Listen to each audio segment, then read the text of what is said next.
Welcome, ladies and gentlemen, to this week's edition of RWF's Free-For-All. We start with women's division action as we need to go on as we welcome Jamie HAYTER to the ring.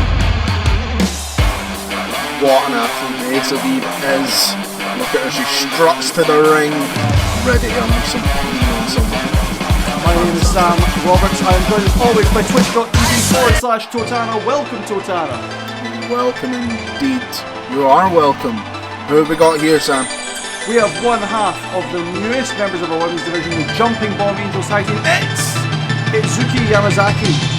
The tag partner will be on the outside of the ring for this matchup, as we've seen previous weeks. Sometimes they like to get involved, but at the end of the day, they are the happy, smileless women of the entire division. You don't want to cheat their way to victory, but you might have to against someone like Jamie HAYTER. Definitely, even just noticing their stances there at the very beginning there. Itsuki a lot more sprightly on her feet, probably looking for a quicker pace match, whereas Jamie HAYTER just looking to use her power. Several different roll-up attempts already by Yamazaki, highlighting your point, Totana, the smaller frame. Just as I say that, she goes for a power move, not going to work against the larger Jamie HAYTER, especially not less than a minute into a match.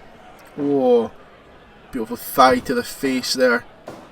Going again for the double underhook suplex. Nope, reversed again. The Jumping Bomb Angels have two main moves in their arsenal. The diving dropkick, the standing dropkick as a variation of that. And then the double underhook Northern Light suplex from Yamazaki is her favourite manoeuvre to execute. Look for her to try and hit it as early in the match as possible, knowing that she's really got to do as much damage as she can to the larger Jamie HAYTER. Missing on that dropkick there, putting her in bad state, and HAYTER knowing she's to attack the legs now. Definitely. Jamie HAYTER is just going to be looking to slow this match down. The slower and more methodical she can be, and totally just take the momentum out of Itsuki. Half octopus stretch there by Zuki Yamazaki, followed by an elbow to the face from Jamie HAYTER. Arm drag takedown by Yamazaki, dragging her opponent away from the ropes. Should go for cover, doesn't. Instead, figure 4 leg lock, figure 8! An interesting choice to go for, especially when Jamie HAYTER's got those large, powerful legs to be able to power out of it, as we just saw. We've said it many times before. Totana, double underhook, attempted again, no! Reversed for the third time in the matchup already.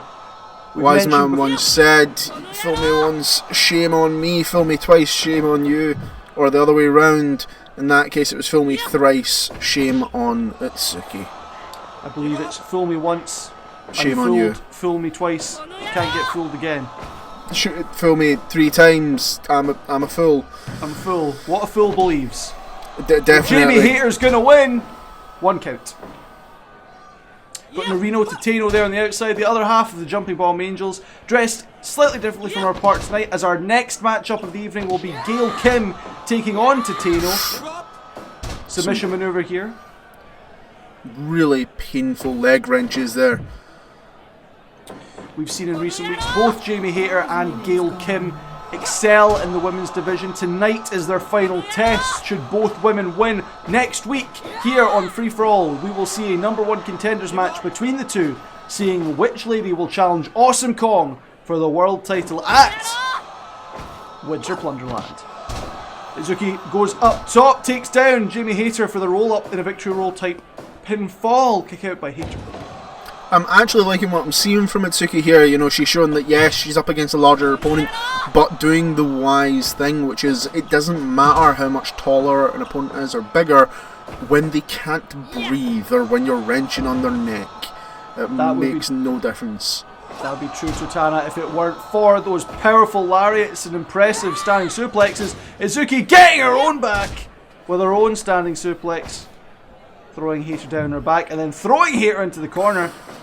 Getting aggressive here. Oh! Charges in, but HAYTER dodges. Gets her own shining wizard right in the face in the corner of Itsuki Yamazaki. Back into the corner she goes. Jamie HAYTER ramming her face repeatedly into that top turnbuckle. That is not a forgiving place to have your head smashed into.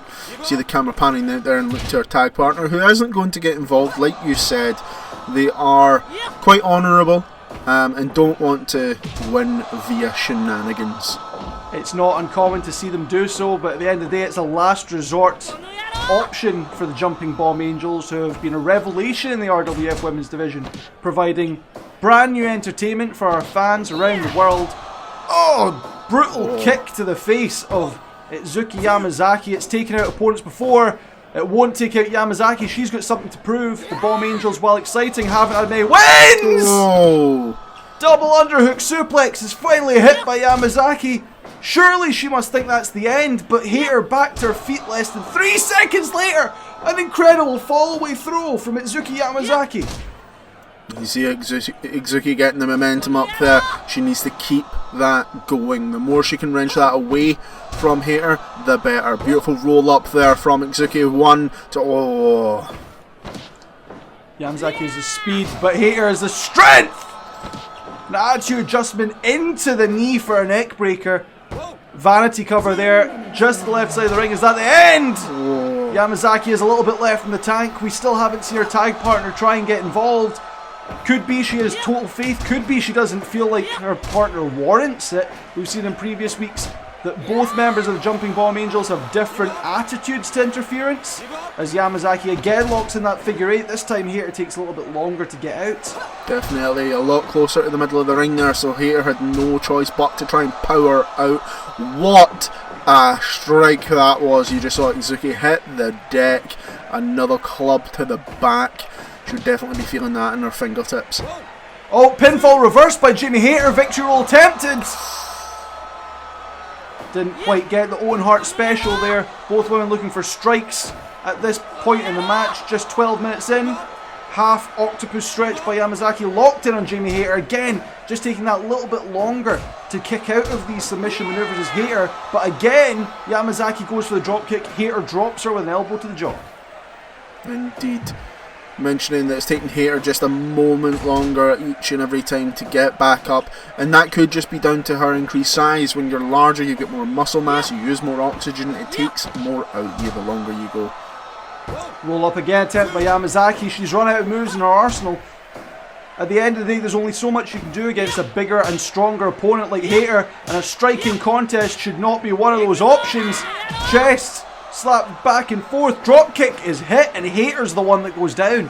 Yeah, I think that's one of those moments where the dropkick was the right choice to go to. It is one of Itsuki's more refined abilities, going for that figure 8 again. HAYTER still able to power out. Figure 8 is a smart maneuver to use against HAYTER. We talked about the strength of her legs. Oh! Double underhook set out brainbuster, a move I've never seen. An inventive roll up by Yamazaki. Is HAYTER going to get out? Oh, I think that one moment to pander to the audience there is what cost that there. The winner of this match, if HAYTER wins, she gets a #1 contenders battle. If Yamazaki wins, it's just another notch in her totem pole. I know who's got more to lose and who's got more to gain. HAYTER setting up in the corner. Shining Wizard into a pinfall. 1, 2, 3. Oh! Yamazaki gets out. And she locks up again. Double underhook. Brainbuster. She got a 2.9 last time. She's making me lose my mind, Totana. A sling blade there. Yamazaki helps HAYTER to her feet. Doesn't go for the cover. Throws her off the ropes. Back comes HAYTER. Crossbody tip by Yamazaki. Ducked by Jamie HAYTER, who locks in. Elbow, knee, whatever it was. Strike to the head. And a diving meteora to the upper body. Vanity pin. Surely that's enough now. Oh, Maria Titano has had enough. She's on the side now. She's calling the referee over. HAYTER into the neck breaker. Should be the finish, surely. She's calling for it again. Shining Wizard. Shining Wizard. Maria Titano, she's used that last grasp attempt by the Jumping Bomb Angels, distracting the referee. Oh, but HAYTER's still got the advantage. Lariat, Meteora. Does she go for a cover again? She does. If you are the tag partner, at this point, you think about think about the health of your teammate here. She attempted double underhook again, reversed by Jamie HAYTER. We've seen it hit twice already in the matchup, ladies and gentlemen, but we're back to the stage where HAYTER's a step ahead. She doesn't want to get hit with that maneuver again. Yamazaki off the ropes, spinning back elbow, and a kick to the face. We've seen it earlier in the match. We've seen it end matches. HAYTER is visibly frustrated here. You can see her starting to lose her temper there. Leap! Crossbody from the top of the ropes! A roll up outside does nothing for Yamazaki, but it does show HAYTER that she's not in control! Never mind! Swift Definitely. kick to the temple. I think that was a case of Yamazaki not being fully cognitive of what she was doing. However, I think... Oh! HAYTER! That one took something out of HAYTER there.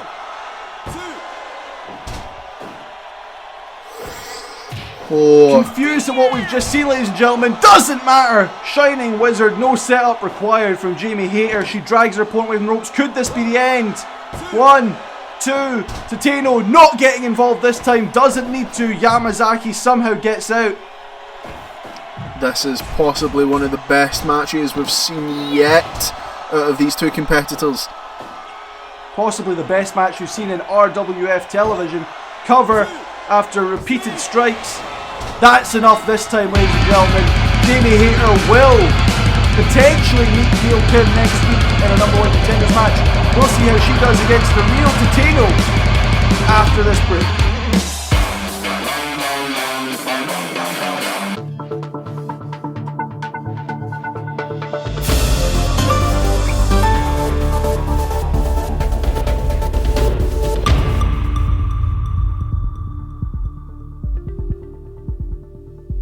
Hola, mi amigos.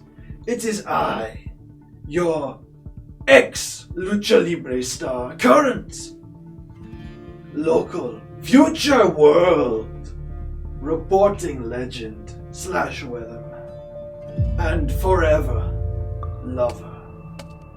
The Lucha Libre legend known as Golden Showers. Welcome to my news report, the first of many.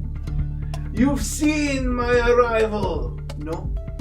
You've prepared for the new living legend in RWF programming, and I have prepared the best news.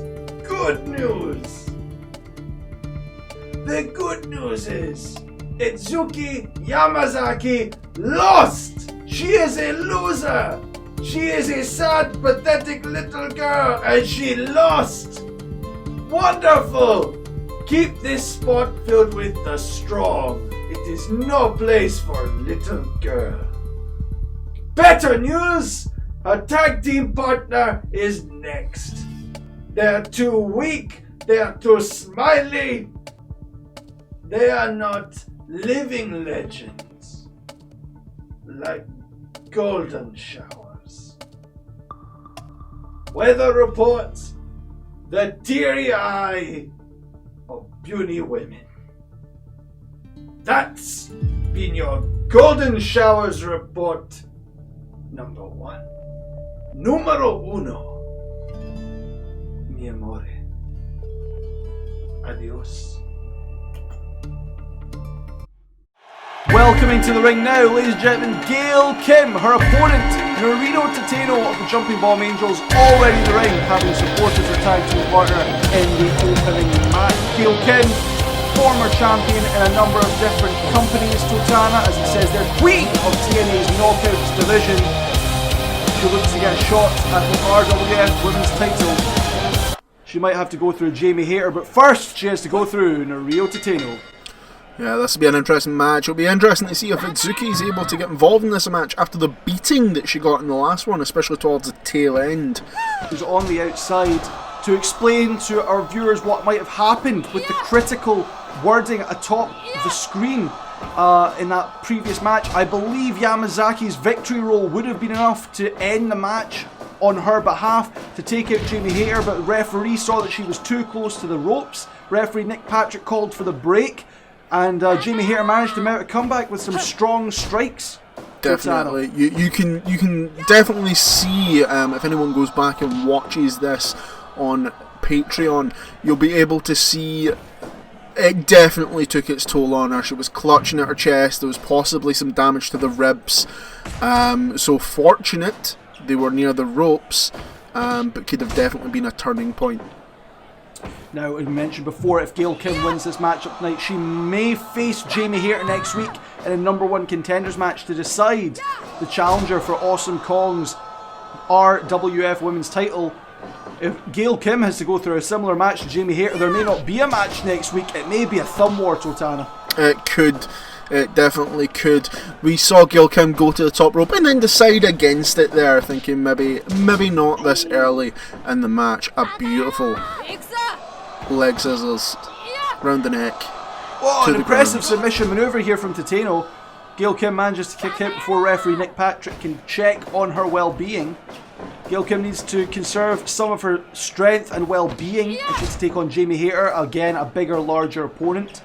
We assumed that Hayter would have no problem with Itsuki Yamazaki in the previous matchup. Same cannot necessarily be said for Gail Kim, but an experience level certainly comes in. Of all 4 of the women we've seen here tonight, Gail Kim by far the most decorated, the more veteran-like of the quartet, as you see her dodging that knee attack from Tateno. Definitely, and dodging is something that is, it's underappreciated, I think, because a dodge doesn't require as much energy as a defense does. If you try and absorb a blow, it takes something out of you, whereas if it just doesn't hit you in the first place, that's all the better. Gail Kim getting taken down by that flying neck breaker from Norino Tateno. Both competitors being very technically offensive here. Tateno attempting a powerbomb reverse roll up by Gail Kim. Yamazaki not even close to getting involved to a count. You can hear the audience a fan of that one, ladies and gentlemen. Very technically gifted, both these wrestlers. Jumping Bomb Angels, we mentioned them earlier in the matchup, the tag team of Yamazaki and Tateno, as Tateno was pushed back by Gail Kim's elbows.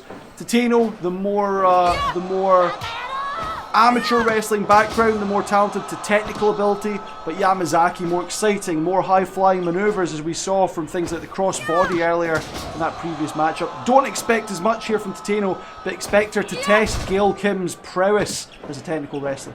Indeed. Oh, not the nicest of abilities there. It's not just the stamp as well, the wrestlers' boots, they have decent grip on the bottom of them, so you get the grip pulling on your skin as it pulls off your forehead. Eat defeat from Gail Kim, we've seen that one before. A pinfall attempted here, is that the end? 2.9, Yamazaki gets involved way later on than necessary as her tag partner, around the world and into the arm breaker. I like to see the Jumping Bomb Angels on the same page, both of them supporting each other. Dodge by Kim, dodge by Tateno. Tateno sends Kim off the ropes. Big boot attempt, blocked by Kim. Kim right past the referee. Referee almost struck by Tateno. A lot of action here, ladies and gentlemen, back and forth from both these competitors. One might say Gail Kim, as mentioned, the most technically proficient wrestler in our women's division, most likely to dodge, block and avoid attacks at all costs. Tateno so far giving her a run for her money. Definitely. Beautiful big forearm to the face there. Oh, screaming as she hits that suplex drop is Tateno, going for an elbow again, dodge. She's locked in. Again, powerbomb attempted and reversed. The Jumping Bomb Angels just can't seem to hit those power moves early on, Totano. No, it doesn't seem so, and I think that is just due to their diminutive size versus their opponents. They are going up against larger opponents. Gail Kim not massively larger, but nonetheless the experience there, how to shift your weight, things like that will all come into play there. Giving Kim as good as she can get, hitting a similar roll-up attempt but not even getting a 1 count, whereas Kim got 2. She hits the backslide, 1, 2, is this the end? 2.9 and Itsuki's back on the ropes, Totano. I think the referee has to get her out of here, Actually maybe a detriment to her teammate this time. Drastic detriment. Tateno gives up. She knows that submission hold's not going to be worth it if the ref isn't there to see Gail Kim tap. Definitely a bit of a blunder when it comes to your tag partner distracting the ref while you are on the offense. Oh! Armbreaker takedown there by Tateno, but Gail Kim's the first one to her feet. Fireman's carry by Tateno. She's got a submission hold on, but Nick Patrick says too close to the ropes. I disagree, referee. Again, their interference spots goes to show you the difference between the Jumping Bomb Angels. Tateno, she knows where to pick her moments. She's the more technically gifted. She's the veteran of the team. Itsuki's just excited to get involved, to try and help her partner. but ultimately may have hindered there. Still, Tateno wins. That could be, you know, the remnants of the previous match. Beautiful knee to the back of the neck there. You know, Itsuki took a bit of a beating in the last one. She may not be in her right mind. Tateno, knee to the back of the head, knee to the front of the head, goes for it again! Gail Kim reverses it into Hurricane Rana, brainbuster. Not going for the cover, pulls back her opponent, comes off the ropes. Tilt-a-whirl shoulder breaker, pulls back up Tateno. Backstanding switch, reverse into a cover from Tateno. 1, says Rick Patrick. 2, not 3. Some fantastic action here in the RWF tonight. Standing switch, Tateno spun her out as if she was going for some sort of lariat or knee attempt, instead choosing to go for the clothesline, sinking that Shingo. You can hear the fans chanting and clapping in the background, ladies and gentlemen. They're all behind Nario Tateno here tonight. Definitely an underdog story in this match, and she is starting to take control of it.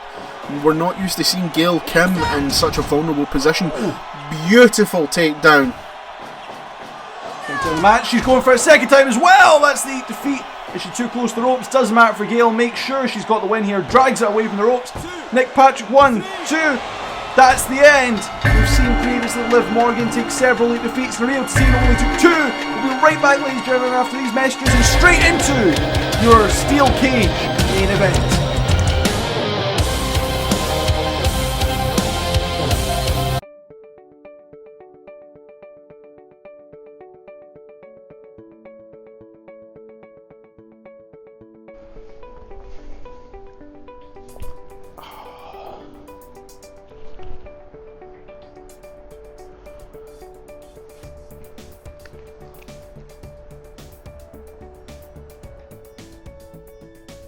That's better. You join me, dear viewer, at my humble country abode, the home, for now, of yours truly, Sam Douglas, owner of the Sam Douglas Management brand, Mr. Totara. And I have a very special message this week. You see, I am now officially sick of seeing the Hollywood Blondes lose, and more importantly, lose to the Bushwhackers. Now, last week, I painted a very bad picture of myself. And I'd like for you not to see me in that light, so I am showing you the real me now. The one with stacks of paperwork, warm lights, with a lovely outdoor patio area, as you can clearly see, with decoration design and a penchant for perfection. And a slight sniffle. Perfection for me on this day. The end of the Bushwhackers in the most violent match that RWF ever has seen, and more specifically, Free For All has seen. Now, I don't care about this winter plunderland that's going to happen. I care about tonight and the steel cage match between my soon-to-be victorious Hollywood Blondes and the soon-to-be deceased Bushwhackers.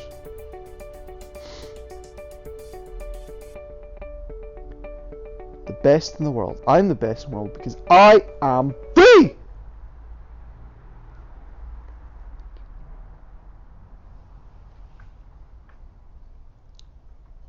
Pretty wins. Pretty is powerful.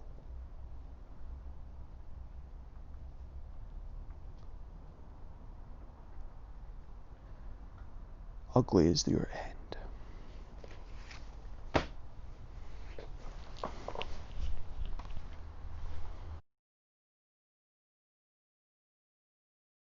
Welcome, ladies and gentlemen, to our main event of the evening, a steel cage tag team contest.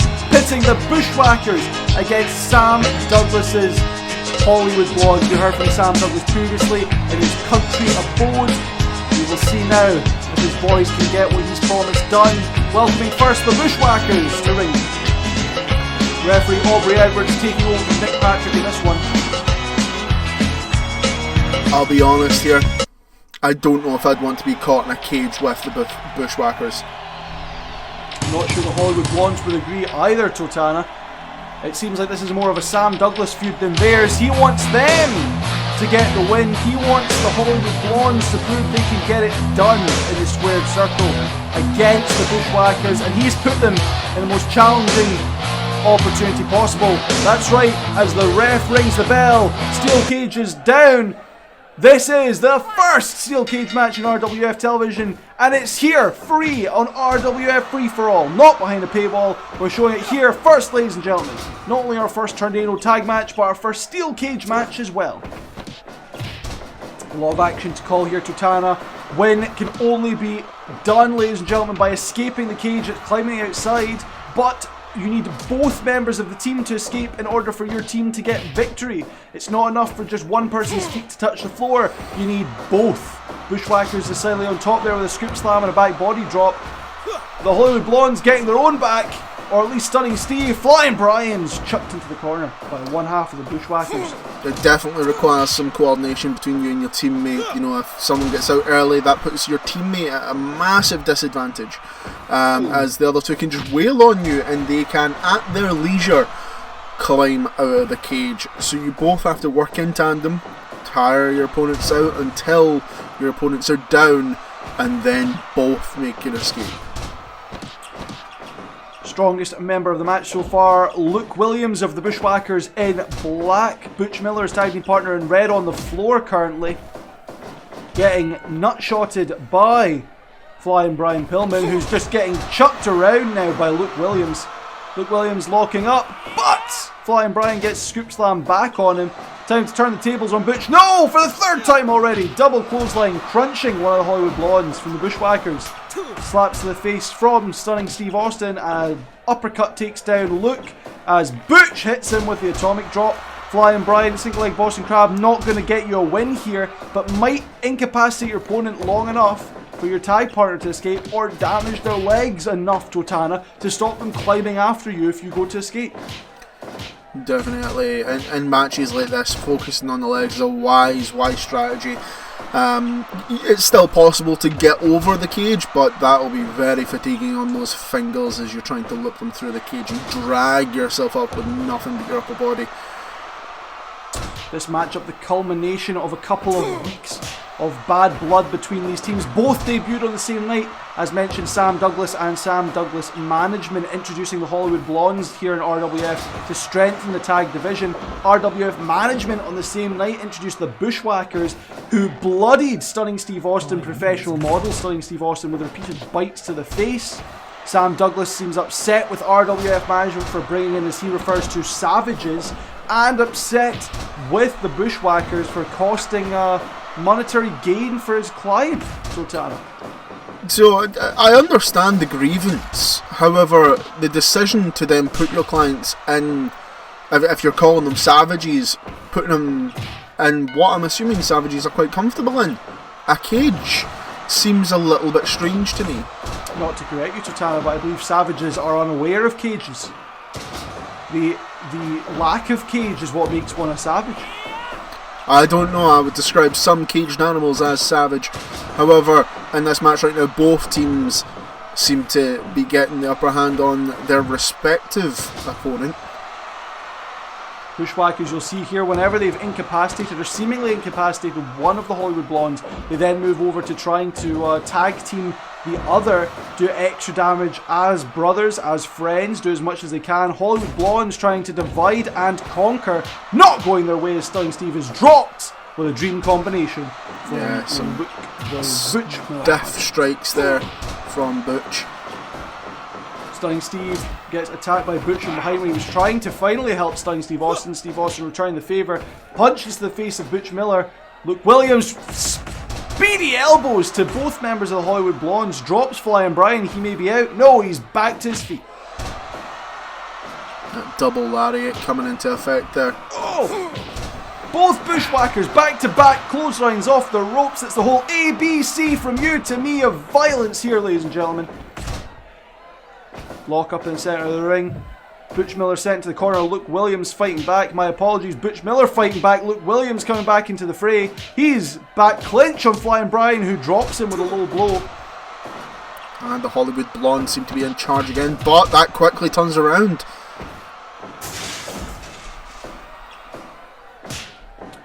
A deep Boston Crab submission hold here from Stunning Steve Austin. Again, he can't get the win on a submission, but he might do a significant amount of damage. Headbutts, we've seen that previously. It was a bite that busted open Steve Austin in these two teams' first contest. This time it's headbutts. Could we see blood, Totana? Not quite yet. Oh, I don't know. If you look at the head of one of the Bushwhackers there, is there the beginnings of a cut?